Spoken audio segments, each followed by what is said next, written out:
Hi, this is Mark Waid, writer of Superman Birthright, and you're listening to Krypton Report. Up in the sky, look! It's a bird! It's a plane! It's The Krypton Report.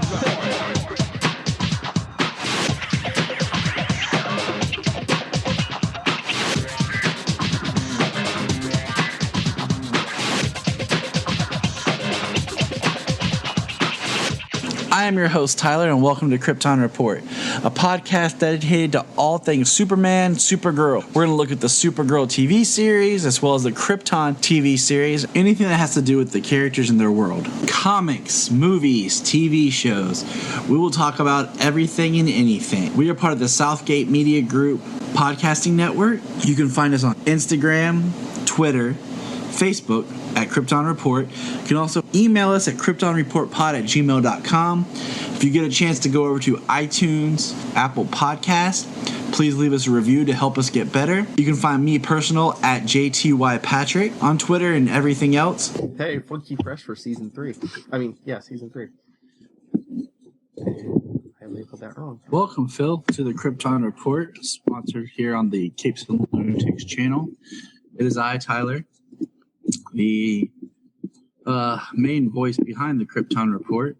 How's everybody doing tonight? We just got to watch the season 3 premiere of Supergirl, and I'll tell you right now, Phil, just real quick, I'm pumped for this season. Yeah, it looks pretty good. I mean, I don't know what I was expecting, but I think tonight was one of my favorite episodes. It was up there with I'll tell you quick reasons. Let's see. There was no lame just excess over melodrama with Alex. It was just good drama. I like the part. I thought you were gonna say no Monel. No Monel. There was no overhyped DEO fill-in, and there was no Guardian, so that was kind of nice. Oh yeah.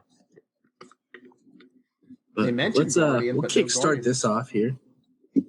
Yeah, they dropped his name, which you can name drop all you want. I'm fine with that. I did not like the opening scene, as far as how did you put it? The MTV music video that was being shot. Yeah, I was live tweeting. I was like, "Is this the premiere of Supergirl or like a music video?" And then I like once it cut to her flying, because I told Janine, I was like, I love the Superman, Supergirl shot of them just flying with their eyes closed, and they hear something, the eyes open, and they take off. I love that. I love that once it kicked in, and she just flew down. I was really happy to see her in action. It feels like they're shooting it darker. Just the blues look darker and everything. And Jania said the same thing that you did. Her hair does look blonder. Yeah. So, but I mean, the best part about that opening shot, scene, whatever you want, music video, vignette, whatever, is we got to see Erica Durance as Allura. I know they went for that. I thought we were gonna have to wait for that for a while. They went for that right out of the gate. Straight out of the gate. Mm-hmm. I was like, wow, that's pretty cool. But man, I don't know if I buy the Mon-El Kara love story as much from her side. I mean, I can see him more in love with her, but I don't know if I can buy it if I'm buying it from her side. Do you think? Yeah. I mean, so you really that's think rough. you really think she'd be that heartbroken after they weren't together that long? And yeah, I mean, I agree with you. I mean, I don't see them as the ultimate couple. Yeah, they ain't me and Jania and Phil and Danielle. You know what I'm saying? But they just want to be. But yeah, I mean, we already got Erica Durance as her mom, so I wonder if they're going to do the holographic mom again this season. And if they're he's got a Superman. Yeah, where'd that go? Oh, I wonder if we'll get it now. Where'd that go? If it'll be Erica Durance. It would be nice. It would make sense. I mean, to keep it the flow, to just keep her as the idea. Because she really didn't get like a speaking part tonight. No, I'm hoping like they'll figure out something like maybe a flashback. What if her mom is actually in the? Well, what if her mom's in the Phantom Zone? No, could be. And Mon-El's in the Phantom Zone. Mm-hmm. And like when Kara like closes her eyes, because like I remember in Smallville they talked about like Jor-El did the Phantom Zone, but only a member of the House of L could open it from the inside to get out. So like that's how Clark was able to get out. What if there's something where a member of the House of L is tied to the Phantom Zone, and she's like sensing her mom and Mon-El are there? I don't know. What if that's not a dream? What if somehow they're like trying to contact her or something? Good idea. I do like. I mean, it's dumb, but the robber, like, I love the shot of them, like the Gatling gun shooting her, and I'm just like, is this robber from out of town? You know, because I'm like, just like, hey, Supergirl's here. Let's skip this town. Let's go next door. Well, let's go to Bloodhaven. Well, I mean, the whole thing with the Gatling gun and even her like floating overhead, I got like a really Superman Returns vibe tonight. Okay, so that whole scene reminds me of Superman Returns. Now, jumping ahead, the boardroom scene reminds me of a scene that probably got cut from BVS. Because I just feel like there should have been a scene of like Luthor and Bruce Wayne and BVS talking about Superman, the cleanup of Metropolis after the alien invasion. There should have been some it's like that was a scene idea that was there. But you know what my favorite part of the beginning was? What? I love the new title card. Oh yeah. Mm-hmm. I'm a big fan. If you're going to use title cards, changing each season as a season identifier. So we had the first season that had a title card. It was changed for the second season being on CW, and now they've changed it again, and I love it. Like Supernatural does it, and it really helps just keep track of where you are. Arrow sort of did it, sort of does it, but it's weird. It's like the first two seasons were the same. The third season had the emblem. Season 4 was supposed to be more green. But I think season 5 was still the same as season. I don't know. Like they tried. They suck. But that made me excited. Thursday for season 6, they'll have a tally scorecard. Who's dead? Who's alive? Oh, I'm actually really excited for Arrow season 6. Oh, I am. So side note, just because I really did enjoy season 5. It had its side steps, but that's recovering from 4. So, well, I'm excited to see where they go. I can't wait for the Flash tomorrow night. Now, night. Wynn did get the best line. What? I said Flash tomorrow night. I cannot wait. Oh, dude. We'll hold that conversation for tomorrow. Oh, yes. Tomorrow night. Join us right here for Flash. We'll be back again. Same time. Wynn got the best line when he said, Kara went from Little Miss Sunshine to Alex. I know. And they were... And then we got the board scene. We got introduced to Morgan Edge. Yes. We got to see him right off the bat, like Adrian going after, like, and like I said, this episode played out a little bit differently than I thought it was. Spoilers. This is a talk review. But did you remember in the New 52 when Morgan Edge bought the Daily Planet and it was like Edge Media or whatever that Clark and them worked for, and Kat went off and started her own like internet thing. Well, Clark went to work with her later on. Well, I know, and that's where I thought they were going with like Morgan Edge to be a into the media, but nope, that didn't happen. Well, I just wonder if there was even what was it back in the 70s? Morgan Edge kind of had I think he kind of bought that all out, and like he put Clark on as a TV reporter. I saw someone on Twitter even saying, "I wonder if he's going to do that to Kara." Yeah, I hope not. Because, Did you, what do you call it? I like how the Cat Grant cameos were all on TV. Nice the and easy to film nice and easy to film from out of town. They probably filmed it in her living room. She just sitting there on the green screen. Like, this is great. Now, did you notice that the channel was Channel 3? Oh no, I didn't notice. I was probably had my head down live tweeting, but Channel 3. Yeah, which is weird because I mean we always know that in Arrow, Flash is always Channel 52, and then Supergirl is Channel 25. because it was, and now it said Channel 3, and I wonder what the significance of that is behind the third season, or something. I don't know. We keep my eyes peeled. Third Kryptonian. Yeah.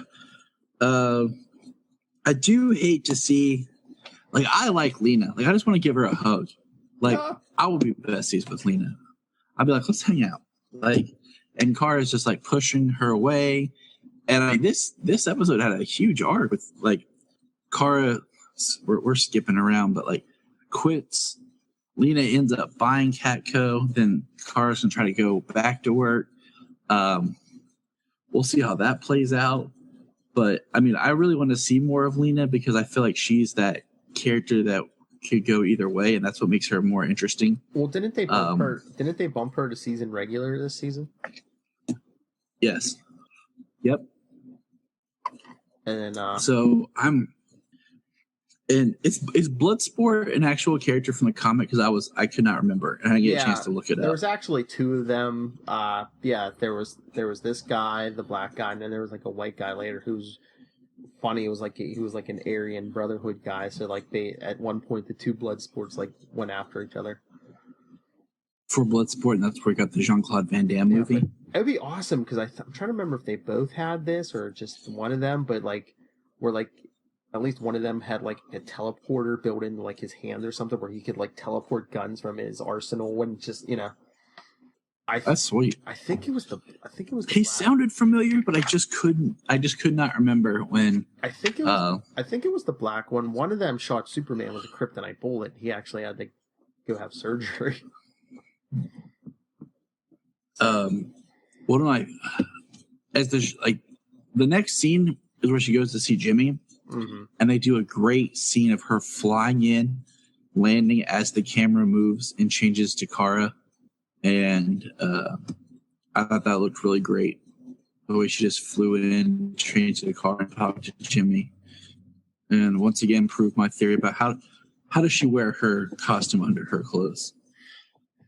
That's the deep question that we're asking. All fans to email us at kryptonreportpod@gmail.com, tweet us, kryptonreportpod, because how does she wear that under her clothes? I told you my theory. She doesn't. It's super speed. She actually has it like in her glasses. She just like pushes something, shoots out her glasses. She needs a costume. I was gonna say she needs a costume ring, but Barry doesn't even have that yet. Okay, so there's the one scene that Lena's talking to Morgan Edge, and it seemed like Katie McGrath's English accent slipped out a couple times. You bloody wanker! You're not getting the plan. I was like, wait a minute, did that slip? Could, I guess it could. But it's like, then what do you do? Another take? You're like, crap, I just leave it. No one will notice. Yeah. This is a Kevin Smith movie. They make the comment where they like, Supergirl, Kara Danvers lost her boyfriend, but technically Supergirl lost her boyfriend too. Like, we have she refers to herself as Supergirl, Kara Danvers, but she never refers to herself as Kara Zor-El. Like, I kind of thought that's where she was going to go in the scene where she's talking with Alex, and she's like, "You're Kara Danvers." That was the best acted scene of this episode. Oh yeah, totally. I mean, you could feel the tension with the two sisters. You felt for them. You were just there, and like I was waiting for Kara to kind of say like, "No, I'm not Kara Danvers." She's like, "I'm not even really Supergirl." I just love that whole. She's like, "I'm not human," and. Because it's the same thing that people forget when it comes to Clark Kent Superman. Clark is not Clark Kent. Like the Clark Kent that everyone sees is as a fake, is an act. Superman, in a sense, is an act too. The only time he's really himself is when he's Clark. But he's like, I think the only time we've ever really seen that scene on film, kind of thing, is in Superman Returns when he's there on the farm with his mom. Where he's not rushing off to save the day, and he's not the bumbling buffoon. He's just being the person that he is. And I think that's where I was kind of looking for this scene to go with Kara, is her being like, I'm not Kara Danvers. You know, that was something I had to become. That's my human side. That's what I had to become to be human. Yeah, and I'm not really Supergirl. She had to overcome that more because he came here so young. He really didn't remember Krypton. She came. How old was she when she? I mean, she was what? I think it's like 15 or 12. Okay. 12, because they said she's been here for 15 years later. Is what it is. Yeah. So yeah, she was when she crashed. I think she was supposed to be 12 in this series. In the show, yeah. Yeah. We get so they're having Supergirl Day. Kind of remind me a little bit of Flash Day. Just want to throw that out there. That statue. I love that banner that they had hanging.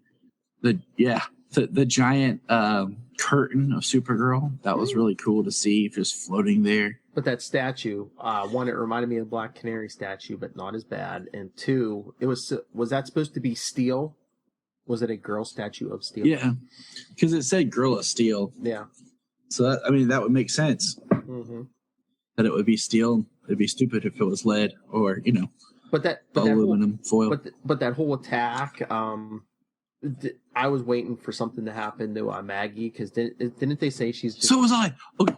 Well, didn't they say she was like reoccurring this season? Like she's not a season regular. Yeah. I'm like, because after after that whole thing with Kara and her telling Alex, what would you be like, or what would you do if you lost Maggie? I'm like, oh, here it comes. She's gonna save that little. I mean, I just felt it when they were doing. They were talking on the comms. They were like, my dad can't come, and they were making up. I'm like, you're just setting her up to die. I'm like, that is what's going to happen. Maybe here in a minute, she's going to die. She's either. And then I was like, okay. Well, unless she dies later in the season. But all right, here's my thoughts on the wedding.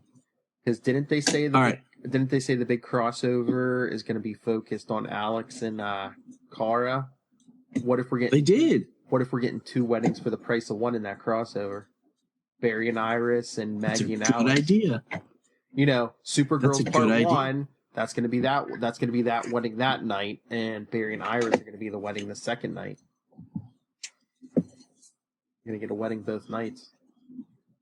Or they're going to intercut them together. So it's going to be like wedding. So they're going on I don't know. Do you think they would marry at the same time? Yeah, but would they marry Alex on a show other than Supergirl, and would they marry Barry and Iris on a show other than Flash? But it just kind of it depends, because they're doing it. Yeah, but the way they've pitched it is it's supposed to be a crossover where it's just 4 parts, not so much like last year where each part was an episode of the show that tied in. But I mean, I'm kind of waiting to see how they do it. But yeah, I get what you're saying. Yeah, but even look at the DVDs we got this year. The crossovers, you only got on each set. You only got that series' episode. So if they do that next year, exactly. So I'm thinking they're going to keep the weddings to their shows. The crossover is going to be Supergirl's part 1. There's the wedding, and then the attack starts. It continues on Arrow, and then the next night, Flash. You get that wedding, more of the attack, and it all wraps or up they Legends just of Tomorrow. Or they drop it and they just or less. Well, I mean, technically, it would wrap up on Arrow, wouldn't it? Because no, they're moving Arrow that week to Monday after Supergirl, so that's what. Yeah, that's right. Monday, Supergirl and Arrow, and then Tuesday is Flash and Legends. And then Flash or they'll just take that whole crossover and just release it as a DVD, Blu-ray, and it won't be. Unless on Supergirl it'll be a special edition. What if they didn't say anything about Maggie. Didn't they say the crossover focuses a lot on Supergirl and Alex? What if they attempt the wedding and Maggie gets killed in that first part by some and then Alex asked Barry to go back in time. She asked Barry to go back in time. And he's like, I can't do that. And then Alex has a vendetta against Barry for no reason. Or she's just Alex weeping at his wedding because she sees what she can't have. And then she shoots Iris at the wedding. No, she is. Sound like my son. No. All right, let's circle back around. We got to meet Ruby, who's the huge Supergirl fan, whose mom, I guess, is going to be Rain. I guess. Because her, like, I'm pulling out my comic to reread about Rain, but I just don't want another Davis Bloom story. Yeah, that's what I was I gonna don't say. want this to be the Davis Bloom of Supergirl. So does she not realize she's Kryptonian then? Is she like really Kryptonian, or is she like some? I can't remember. Man, I'm not even. My head hurts. I can't remember that because I don't. stuff. I don't. Like I said, that much. I remember like But part of it was like they're changing it for the show, so it's like, all right, I'm not going to try. But I'm saying on the show, does she not remember she's Kryptonian? Does she not care? Is she trying to hide it? Was she raised in an orphanage? You know, And was that her ship that got activated or whatever, thanks to Morgan Egg bombing the sea? and is that girl? But I did like that Kara had the sub. She flew out of the water with the sub on top. The Hunt for Red October, I guess. That was awesome. Mm-hmm. Put me down, Lassie. But no, the thing about Rain is that girl her biological daughter? Because if so, she's half Kryptonian then. Like I said, it's going to be something. So we'll see where they take that, because we have that final shot, skipping ahead, shot where you think it's Kara dreaming of her mom again, but Alora turns around and has like a scary, vampiric, monstrous face, and it's Rain that wakes up. So ooh. Yeah, that's what I was thinking. I was like, why is Rain dreaming of Kara's mother? But I mean, even though they've recast, weren't Kara's mother and aunt twins? So could that not be Kara's mother Rain's dreaming of, but her aunt? Could Rain be Kara's cousin? Another cousin? That would be kind of cool. On her mother's side? That would be cool. We also got to expand family. Mm-hmm. She has. So, mm-hmm. When we get Alex asking Jean to walk her down the aisle, which was, even Nia was in tears. So that was a really good episode. I mean, we didn't get any Martian Manhunter, which was kind of nice, to be honest with you. I mean, we got to see his eyes glow red. Mm-hmm. I hope they don't pull out Gotham. But the first episode's awesome, and then the next one sucks because they brought back Barb. But I just want them to. We know how, like we talked about before, season 3 of Arrow started good and then just went down the crapper, and then that, because of that, had fallout for season 4. Season 3 of Flash was like started out good, then Savitar got to be redundant, and then Barry was Savitar. It was in the crapper. So we don't want season 3 of Supergirl to fall into this pattern. Well, what could possibly go wrong? Come on now. The man whose name makes no sense. Monel.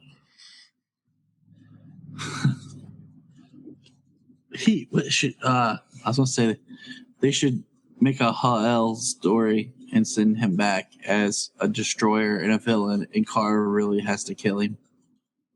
And that'll send her over the edge. Yeah, she's already on the edge now. But I liked it. Like, I mean, I'm excited for this season. My biggest is what do you call it? The reveal of just whole Kara is just. I like the idea of her leaving Kara Danvers behind. Yes. And moving into just being Supergirl. And they started that, and then I'm hoping that when she tries to go back to Catco, they won't let her back. Well, I don't know. Like, now that her buddy Lena's running things, so I'm sure she'll be back. But I was surprised. She told Jimmy she quit. Or is Snapper gone? Are we not getting Snapper this season? Well, we got the line. They said Snapper was gone on sabbatical. Oh, did he? I missed. So I was like, that too. Okay.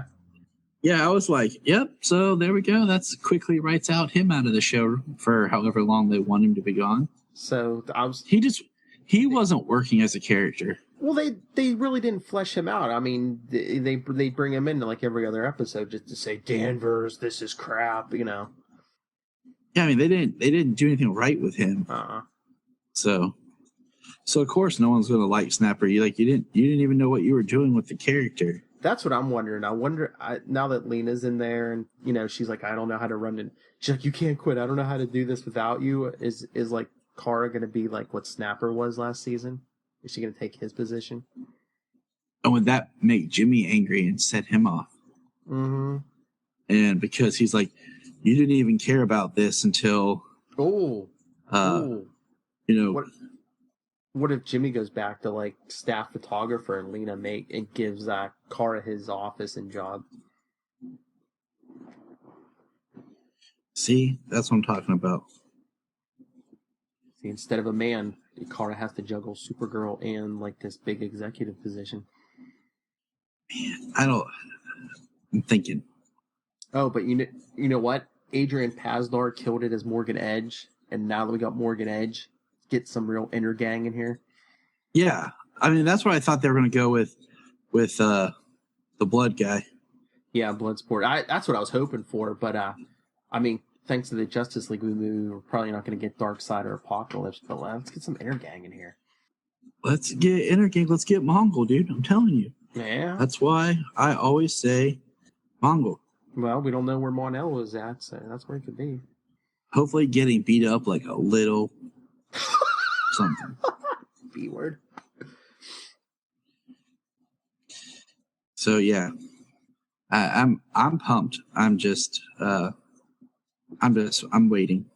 I told you that tonight's episode was one of my favorites. I mean, it's up there with like when Kara met Barry for the first time, and it's not a good episode.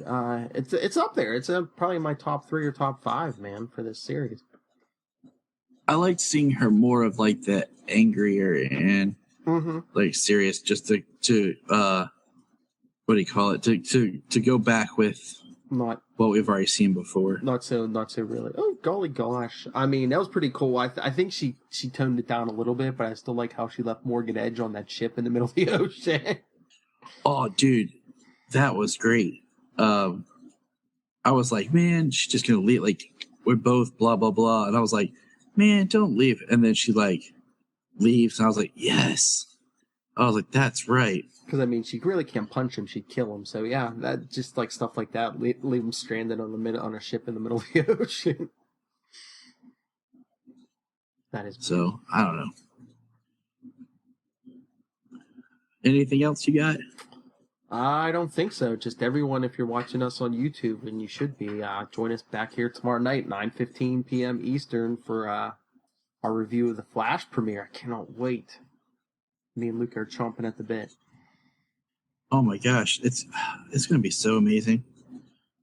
And it won't be as dark. They said it's going to be lighter than last season. Thank goodness. That's all that matters. Oh yeah. Is it's better than last season? I mean, last season started interesting, and then it just went weird. And our big bad, not a speedster. Yeah, that makes me happy. Nice. I don't know what that means, but it makes me happy. Yes. So we will continue this conversation tomorrow, Phil, when we discuss Heck yeah. Flash.